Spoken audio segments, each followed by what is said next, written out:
Erdogan and Ankara basically gaining their political value and their possibility somehow to deal with Russia. Ердоган так само буде балансувати між Росією та Заходом. Створюється унікальна така чорноморська вісь між Туреччиною і Україною. Hello and welcome to Ukraine in Flames, a special project by Ukraine Media Center and NGO Euroatlantic course, and I'm your host, Myroslava Yaremkiv. Turkey is considered an ally of Ukraine in the fight against Russian aggression, but at the same time manages to maintain and even develop relations with Russia. In fact, it occupies a very unique place in the entire context of the Russian-Ukrainian war. In today's episode, we're going to talk about what Turkish President Erdogan is trying to achieve that way, and why Ukraine criticizes his actions very carefully. If you want to learn more about this subject, please continue watching this video and subscribe to our channel so that you don't miss our videos in the future. From the onset of the full-scale war, Turkey gained the perception of being an ally to Ukraine, largely due to the Ukrainian military utilization of Turkish Bayraktar drones. Later, Turkey offered mediation services in Ukrainian-Russian negotiations, with one particularly effective meeting held in Istanbul, where Ukraine presented its peaceful settlement concept. However, presently the negotiation process has come to a complete standstill, a fact openly acknowledged by both Kyiv and Moscow, thereby diminishing the prominent role of official Ankara as a mediator. Nevertheless, Turkey's potential remains unexplored, and it can still play a crucial part in addressing the Ukrainian grain export situation. Security policy expert Archil Tsintsadze will talk more about Turkish influence in this war and its leverage in Black Sea grain deal.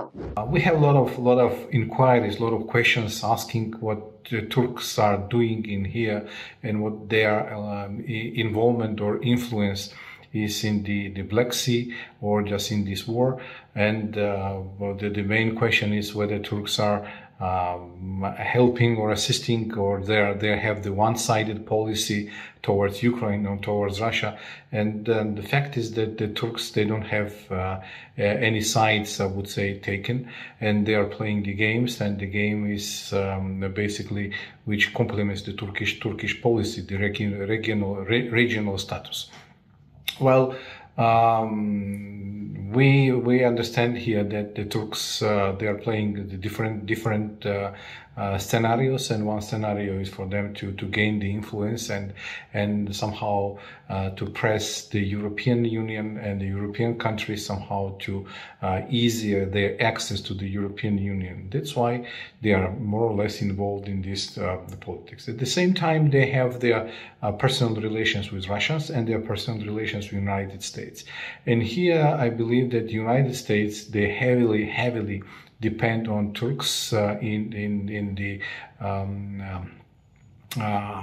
let's say in influencing Russia.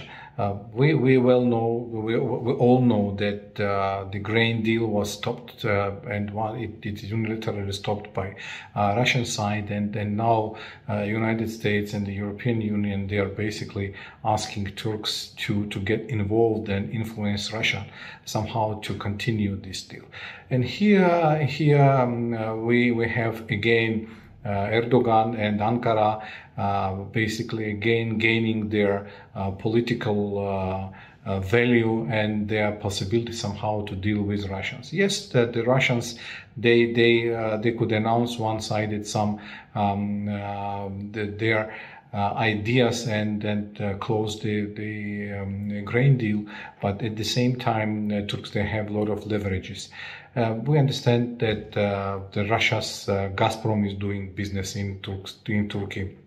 And we understand that the Gazprom will be, if something happens and then Turks will be offended and then they will take a side in this conflict, that Russia will lose again. We understand that again Rosatom is also involved in Turkey, and then again they will suffer if Turks take a side in this conflict. At the same time, we understand that Turks have, of course they have the leverages, and then the grain deal might be basically continue it with the absolutely different format, and the format would be Ukraine and Turkey, where Turks will start importing Ukrainian grains from Ukrainian ports, and this might be the next step, and this might be the Turkish and Erdogan, Ankara's decision to support Ukrainians. But noticeable factor is for me is that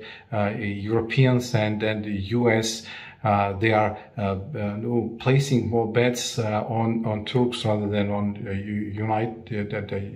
United Nations, because we know that the deals are between United Nations, Russia and Turkey, as well as United Nations, Ukraine and Turkey. And then you see that if there is a violation from Russian side, then Russians, they unilaterally close this deal. That means that the UN is also involved. But what we see that Turkish influence is growing, and this influence exactly is what Ankara is trying to impose on the region. And they are, today they are the biggest regional players, and they turned back into the regional players again. Analysts say Erdogan is following a pattern he has used repeatedly in more than 2 decades of public life, turning crises into political opportunities. His approach is based on extracting concessions from friends and foes alike, using his role in international affairs to build his image domestically. And indeed, the image and support within Turkey itself are now extremely important for Erdogan, because this year the country will hold both presidential and parliamentary elections. Executive Director of the NGO Euroatlantic course Ihor Seletskyi will elaborate more on the persona of Erdogan and his motivation to keep balancing between Russia and the West. Треба передусім зрозуміти, що являє собою турецький президент Ердоган.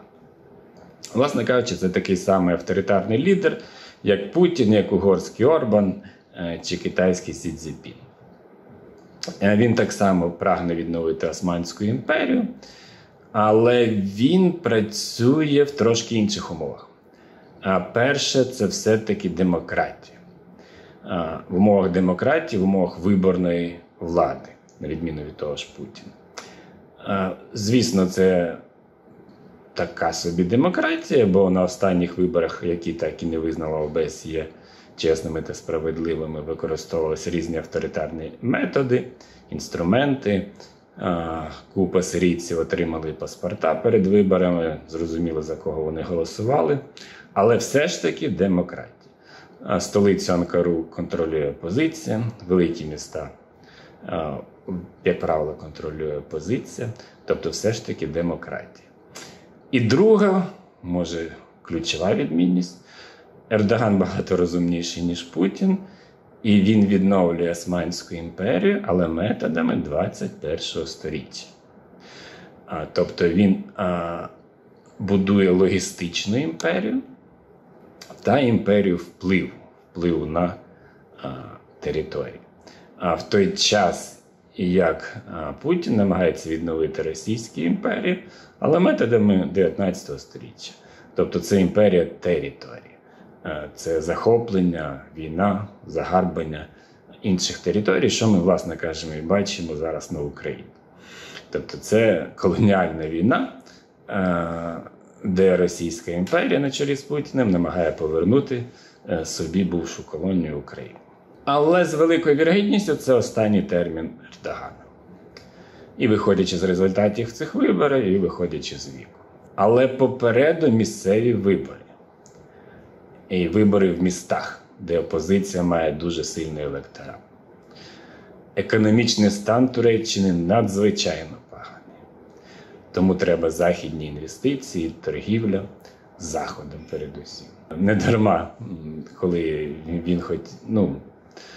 коли йшли розмови про його згоду на прийняття до НАТО Швеції, він вимагав натомість прийняти його до ЄС. Очевидно, що це не могло спрацювати, але очевидно, що він про це думає.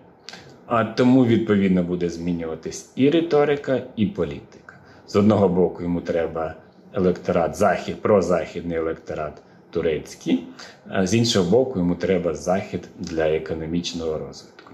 Але принципових змін я не передбачаю після цих виборів.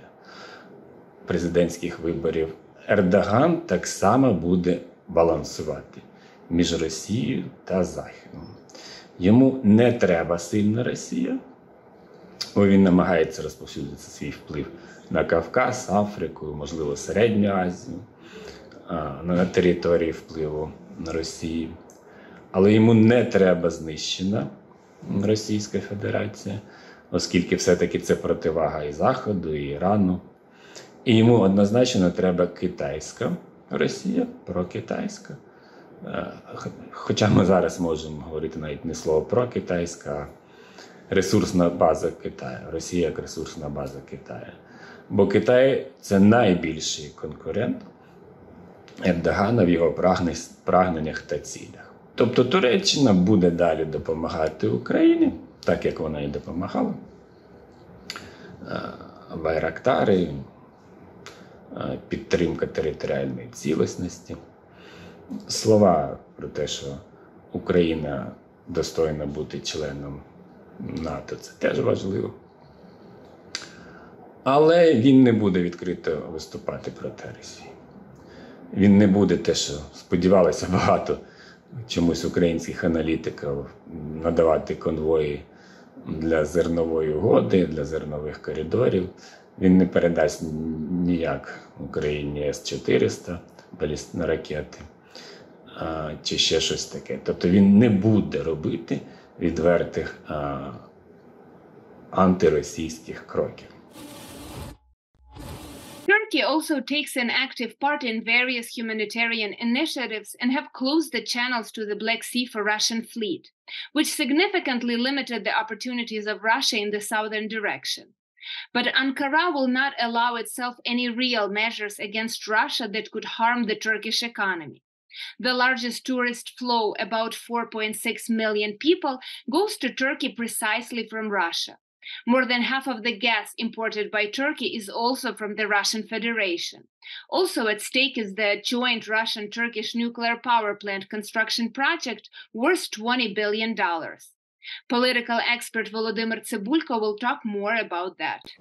На тлі виходу Росії із зернової угоди і жорстоких ударів по Одесі нам би дуже хотілося, щоб Туреччина взяла на себе певну місію прикриття українського зернового експорту в рамках, власне, українсько-турецько-ООНівської угоди поза такою ж російською угодою. Але треба розуміти, що Ердоган неспроста створював цілу систему умовних залежностей Туреччини від Росії.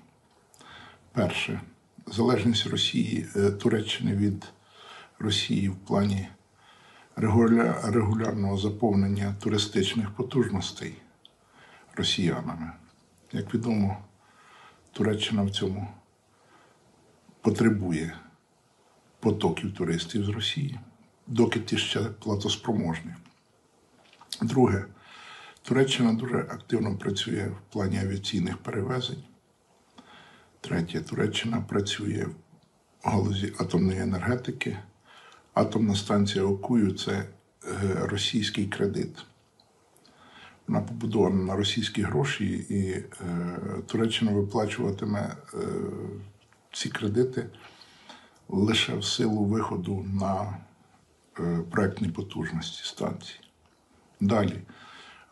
Газові схеми, транзит через Туреччину – це теж дуже вигідна ситуація для Ердогана. Там відстрочені платежі, по-моєму, розрахунки по турецькому потоку починаються тільки з 25-го року. Тобто Росія в кредит дає щороку десь 15 мільярдів кубів газу Ердогану. Чого йому сваритися з росіянами? В цьому плані наші можливості значно менші. За цих умов можна грати в велику гру, і Ердоган грає в велику гру. Наші бажання, звичайно, це наші бажання, але перше, що трапляється приємне, це звернення Зеленського до НАТО про проведення консультацій в форматі Ради НАТО-Україна або Україна-НАТО. І отут в Ердогана з'являється додаткова можливість погратися в окрему місію в рамках НАТО, бо насправді в Туреччині найбільший, найпотенційніший флот на Чорному морі. Російський Чорноморський флот, він вже навіть не флот, а флотилія, тому Ердоган може дійсно перетворити дуже швидко Чорне море в натівське озеро. Нас це дуже влаштовує. І в цьому сенсі в Ердогана справді відкривається унікальна можливість з одного боку нагадати, що він більш ніж частина західного світу, що його амбіції бути частиною Євросоюзу реалістичні, що він незамінний для Євросоюзу, бо ніхто, жодна з країн, хіба що Франція, крім Британії, навряд чи хто рипнеться встановлювати певний порядок в Чорному морі, крім Туреччини. В цьому сенсі Туреччина – наша велика надія. І якраз мені здається, що тут створюється унікальна така чорноморська вісь між Туреччиною і Україною, силова, морська. Адже в цьому зацікавлений ще один гравець – Великобританія. Я думаю, що якраз всі проекти Великобританії поза ЄС, а тут Туреччина поза єС, Україна ще не в ЄС і поза ЄС Великобританія, створюють дійсно унікальні можливості, аби створити справжню чорноморську стратегію, про яку, до речі, недавно говорив генерал Ходжес. Сполученим Штатам дійсно не вистачає чорноморської стратегії, тому її може створити Ердоган, Великобританія і Україна. Це було б, до речі, справді історичним явищем. You've been watching a special project by Ukraine Media Center and Euroatlantic course dedicated to the Russian-Ukrainian war, Ukraine in Flames. In the description under this video, you can find information on how you can help Ukraine fight Russian aggression. If you find our work useful, please like and share this video. Slava Ukraini!